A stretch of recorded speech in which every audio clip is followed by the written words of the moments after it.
matrimonio se lo puede definir como una célula, ¿sí? O una unidad social muy antigua. Es la más básica y fundamental para cualquier país. Y como decimos que es una célula antigua, tenemos que decir desde la ciencia que es una célula.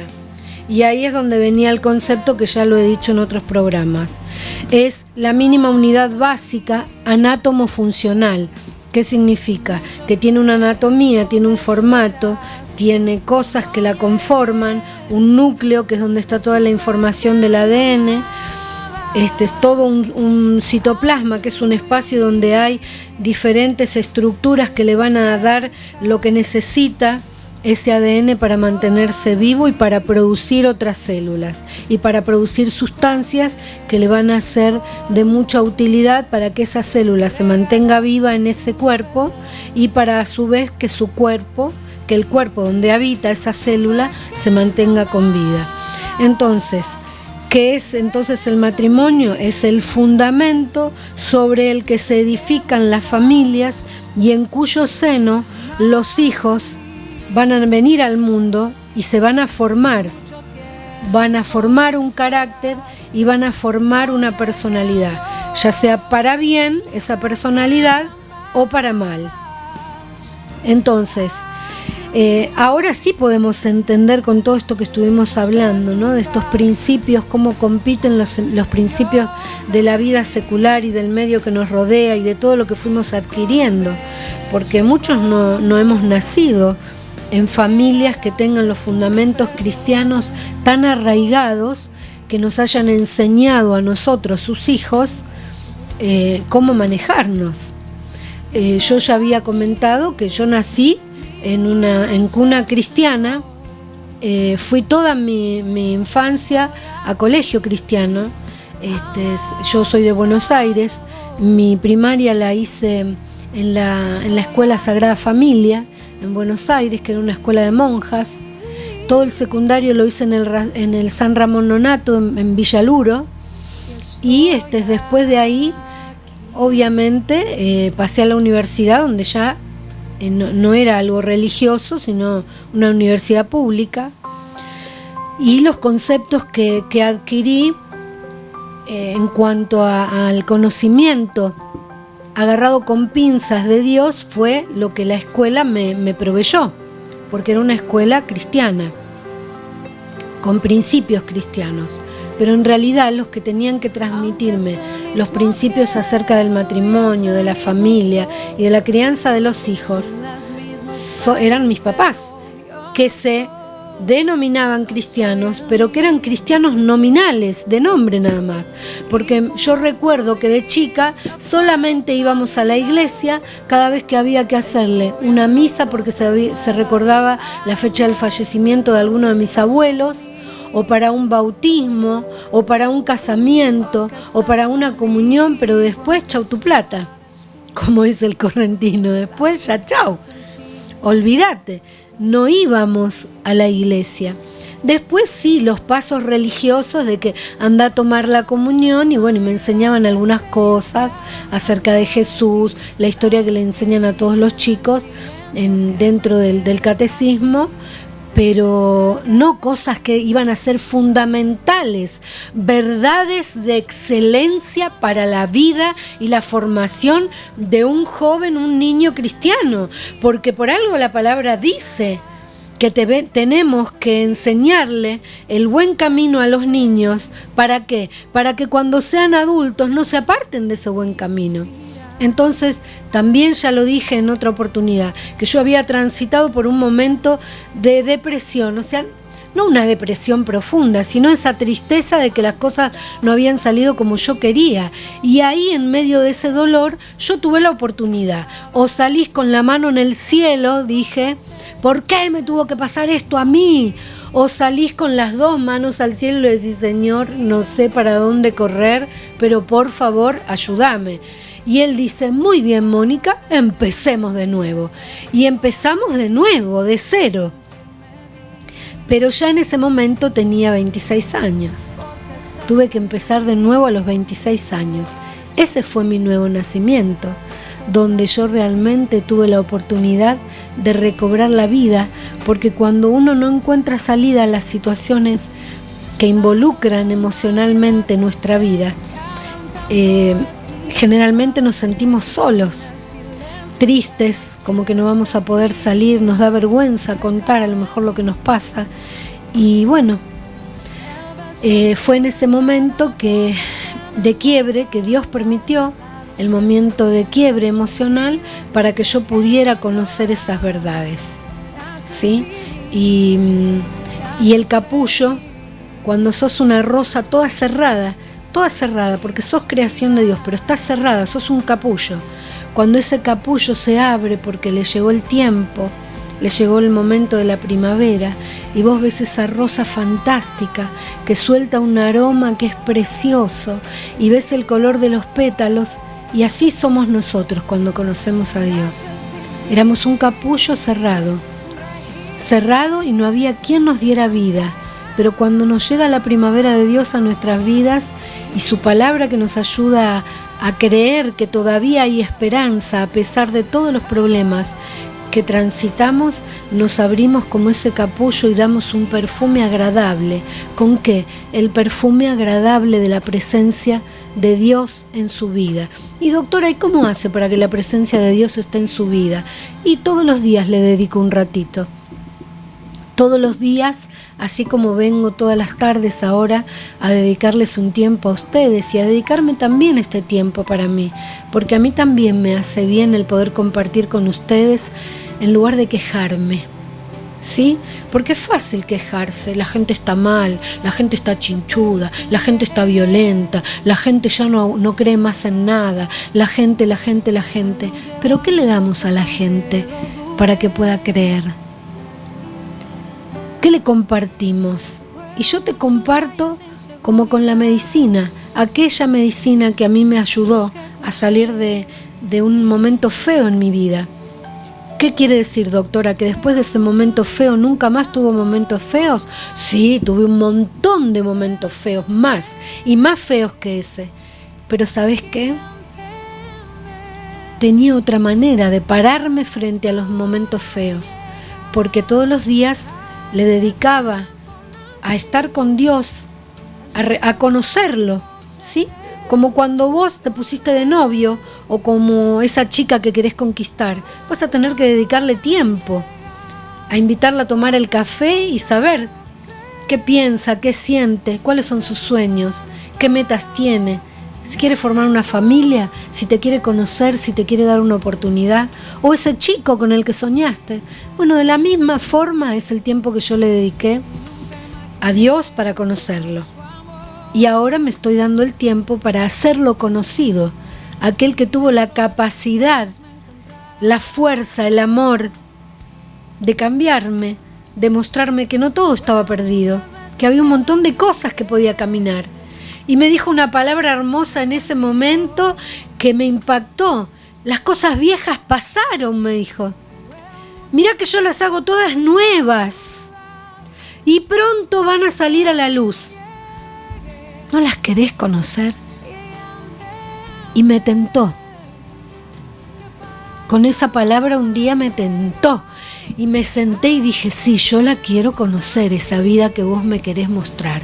Y entonces todos los días me preparaba un tiempo donde me ponía sola en un rincón para poder, ¿viste? Cuando a vos te gusta un libro y empezás a leerlo. Bueno, yo busqué un libro que es la Biblia, pero que es una forma de español expresada que yo lo entienda, que es el Dios habla hoy o la versión popular de la Biblia. La pude entender fácil, me sentaba todos los días y leí Proverbios, leía los Salmos y después obviamente, como eso me fue impactando, fui buscando más, me fui al libro de Romanos y ahí casi me estrello contra una pared porque en una parte dice, ¿cómo podés decir que yo no existo, hombre? Si toda la creación te habla de mí, ¿cómo me podés decir que no existo? Y ahí dije, wow, cuánta verdad. Y cada vez más me fui enamorando de él. Entonces yo te animo. Eso que él hizo conmigo lo puede hacer con vos. Y lo puede hacer con todos los jóvenes. ¿Por qué? Porque el secularismo les metió en la cabeza que el matrimonio no vale la pena. Y entonces hay un número creciente de jóvenes que jamás escucharon que el matrimonio es lindo, que el matrimonio tiene sus cosas buenas y como la vida también tiene sus cosas malas, pero que tenemos que estar seguros donde nos plantamos. Y tenemos que estar seguros que aquel con el o aquella con el cual queremos compartir no solo el mismo techo, sino los mismos sueños, las mismas metas, las mismas alegrías, compartir las tristezas, que aquel con el que estoy decidido a ir a vivir, también estoy decidido a firmar un papelito que le muestre al mundo que me decidí por vos, porque tenías esto, y porque le creo a Dios que sos la persona compatible, que Él preparó para mí en un momento determinado del tiempo, para que yo pueda realizarme como esposa y como familia, o como esposo o como familia. Entonces es necesario que para poder transformar nuestra provincia comencemos transformando nuestra mente, transformando la manera de ver la vida, la manera de ver la relación de hombre y mujer y la manera de ver el matrimonio.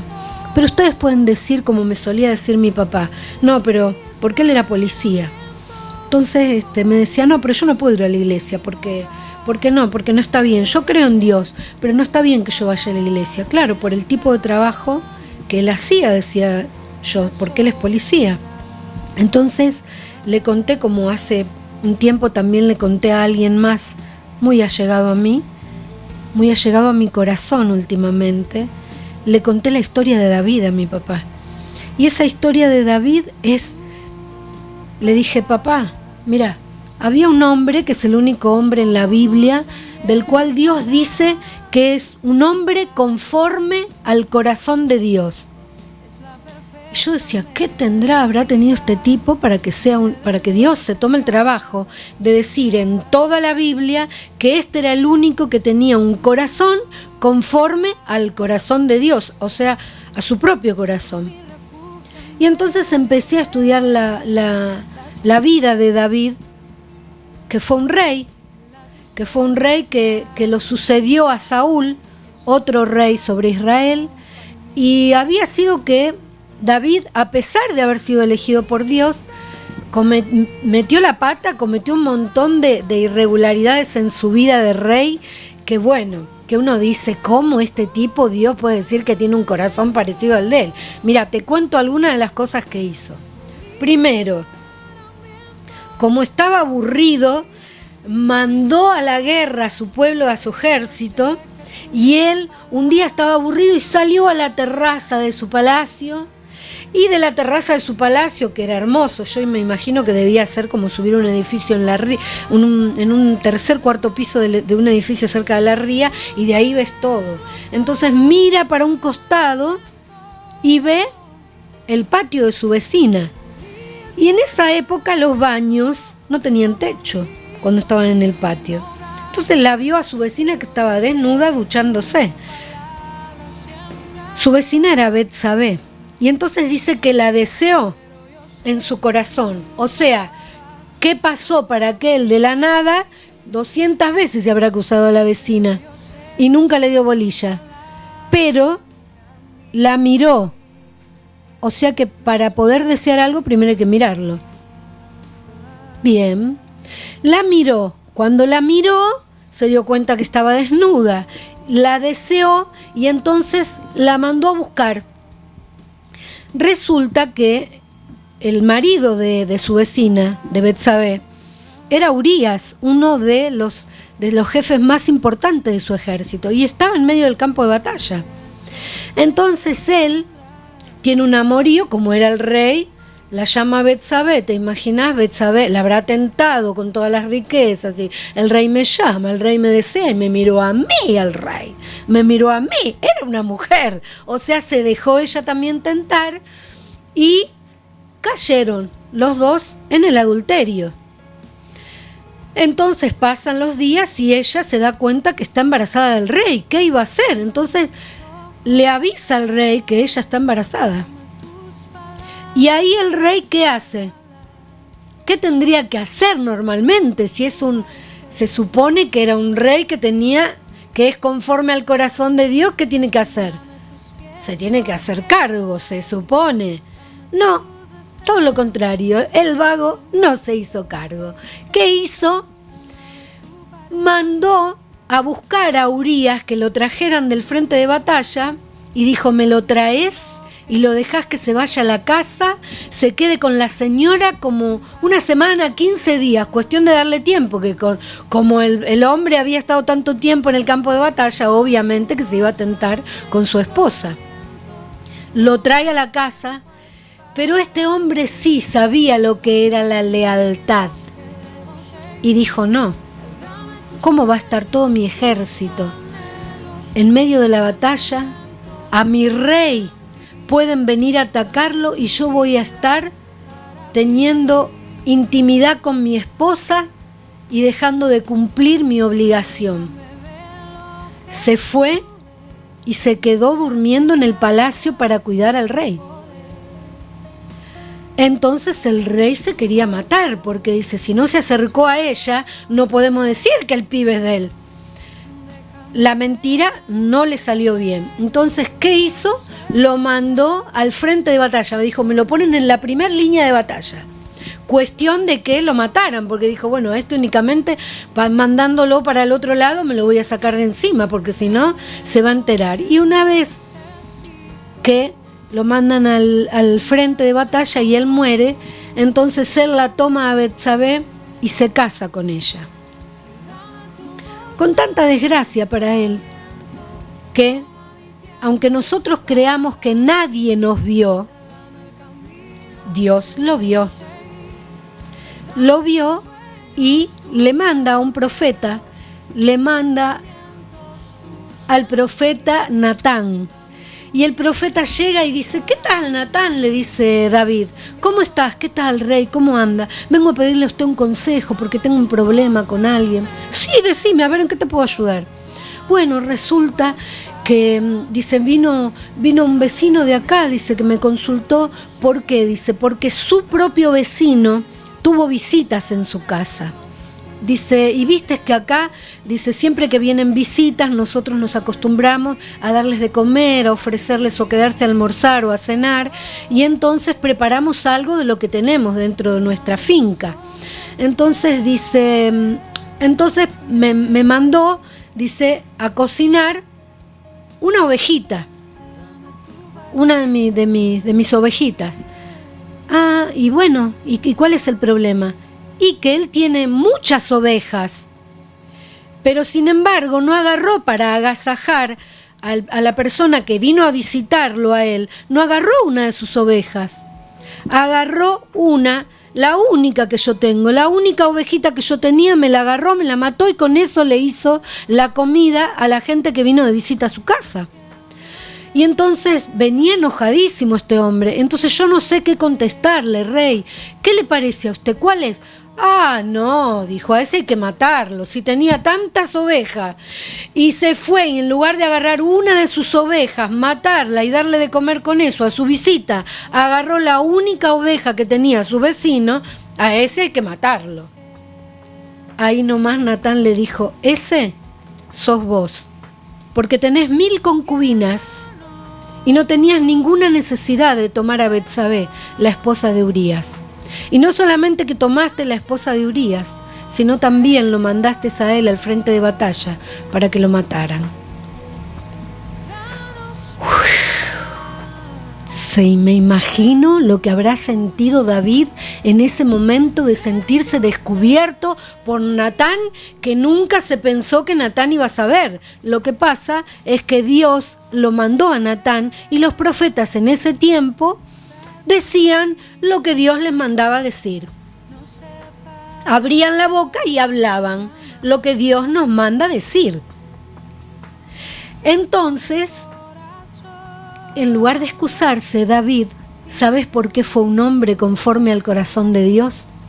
porque cuando Natán lo enfrentó con todos sus errores, con el adulterio, con ese hijo nacido del adulterio, con ese asesinato que él había cometido con Urías mandándolo a la primera línea de batalla, él no se excusó como lo hizo Adán en el huerto del Edén, que le dijo a Dios, Dios le pregunta a Adán, ¿por qué se esconden Adán y Eva? Porque estamos desnudos. ¿Y cómo saben que están desnudos? Y dijo Adán, porque la mujer que vos me diste me hizo comer la manzana, porque Dios le dijo que no comiera de ese árbol de manzana. Pero ¿a quién le echó la culpa? A Dios y a la mujer. La mujer que vos me diste me hizo comer la manzana. O sea que vos y ella tienen la culpa de que yo hoy sepa que estoy desnudo. David no hizo eso. David cayó de rodillas y dijo, Señor, perdóname. Señor, perdóname por haber matado, por haber mentido, por haber cometido adulterio, por el dolor que causé a tu corazón. Y eso es lo que Dios quiere hoy para nosotros. Si todo este tiempo vivimos sin conocer las verdades acerca del matrimonio, como hoy las estamos aprendiendo, y la importancia que tiene una buena vida de familia para una sociedad, para una localidad, para una provincia, para una nación. Si hoy descubrimos eso, que hay un montón de cosas que no hemos hecho bien con nuestros esposos o esposas, ni siquiera en la crianza de nuestros hijos, reconozcámoslo. No tenés que ir a contárselo a nadie, reconocéselo a Dios, como hizo David, que se arrodilló ahí donde estaba y le pidió perdón a Dios por haber ocultado todos sus errores y no haber pedido perdón por ellos. Hasta acá vamos a llegar. Quédate pensando en la historia de vida de un hombre que era rey, que tenía el poder para decidir sobre la vida de todos sus súbditos, pero no se pudo escapar de los ojos que también hoy están sobre nosotros todos los días, los ojos del Creador, pero no del Creador. Yo le puedo decir con alegría, esos ojos de mi papá, que me miran desde el cielo. Hasta mañana.